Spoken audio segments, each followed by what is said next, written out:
মাটির ভিতরে যে পানিটা আছে সেই পানিটাকে রিজার্ভের মতন আমাদের রেখে দিতে হবে, যাতে ভবিষ্যৎ প্রজন্মদের জন্য যদি প্রয়োজন হয় তাদের যাতে কাজে ব্যবহার করা যায়।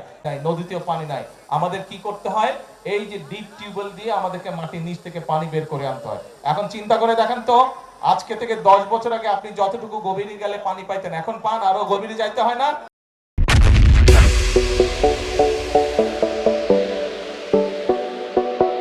কি আরো গভীরে যেতে হয়? এখন আর অনেক গভীরে যেতে হয়। আগে যদি আপনি 50 ফিট গেলে পানি পাইতেন, এখন হয়তো 300 ফিট যেতে হয়, তাই না? ওই পানিও তো কমে যাচ্ছে, কিন্তু ওই পানি যদি কমে যায় তাহলে তো আমাদের করতে হবে, এখন চেষ্টা করতে হবে মাটির ভিতরে যে পানিটা আছে সেই পানিটাকে রিজার্ভের মতন আমাদের রেখে দিতে হবে, যাতে ভবিষ্যৎ প্রজন্মদের জন্য যদি প্রয়োজন হয় তাদের যাতে কাজে ব্যবহার করা যায়। এবং আমাদেরকে মাটির উপরে যে পানি আছে সেই পানিটা যতটুকু সম্ভব সদ্ব্যবহার করা যায় সুন্দরভাবে পরিকল্পনা করে, খাল খনন করে, নদী খনন করে আমাদেরকে মাটির উপরের পানিটা ধরে রাখতে হবে।